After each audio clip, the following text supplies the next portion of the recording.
Reciprocal function. Here is our reciprocal function. We are literally taking our x and finding the reciprocal of it. So what's important to recognize is the position of where the x is. The reciprocal function maps every non-zero real number to its reciprocal.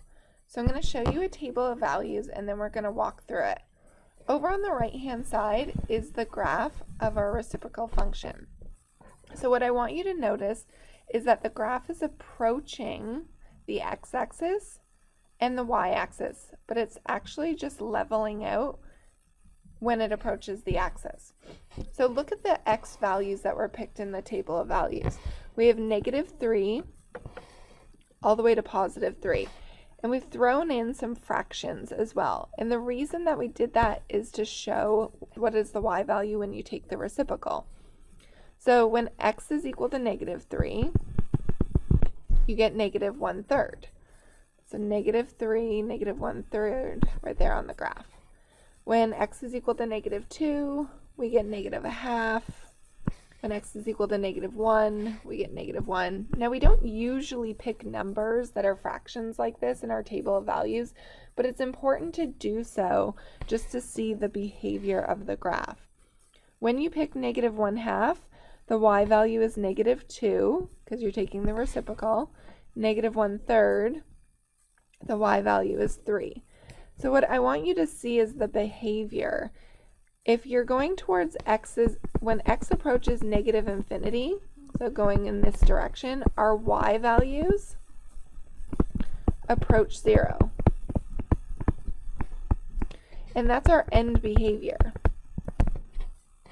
And if you look on the far right-hand side, the same thing's happening. If we put in x is equal to 1/3, that gives us y is equal to 3, x is equal to 1/2, y is equal to 2, you get 1, 1, and then put in 2, you get 1/2, and 3, you get 1/3. So as x approaches +infinity, the y values approach 0 on the right-hand side.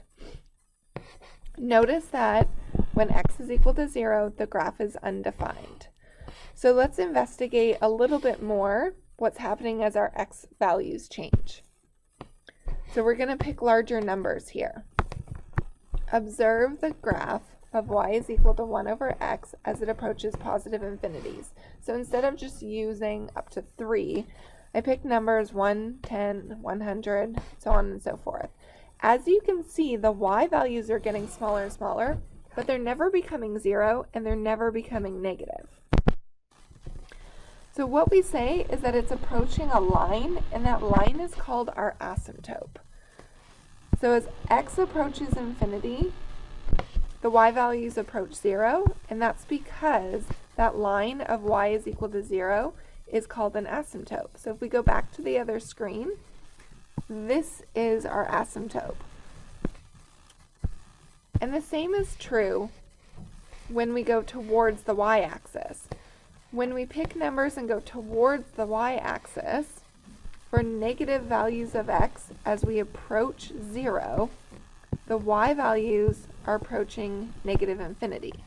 So let's look at this again. For negative values of x as they approach 0, so if we go back to our graph,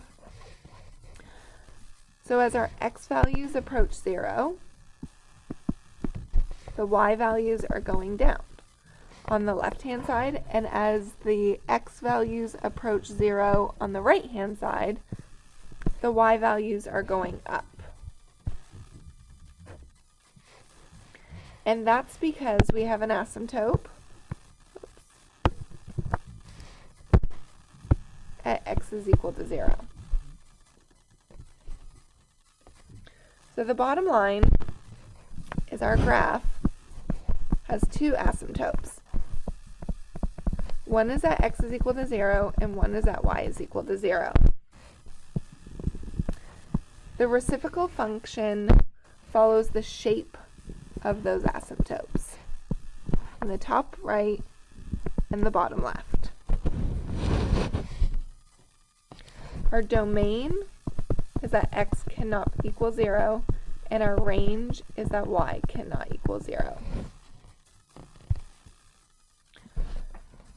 Graph the translations of the reciprocal function. So let's look at our transformations. We have a number added afterwards, so that's going to be up by 2. And we have a number that's subtracted to the x, so that's going to change our x value. So that means it's going to go right by 3. So let's think about what we know. We know that we're going to take the horizontal asymptote that was at y is equal to 0, and we're going to move it up 2 units.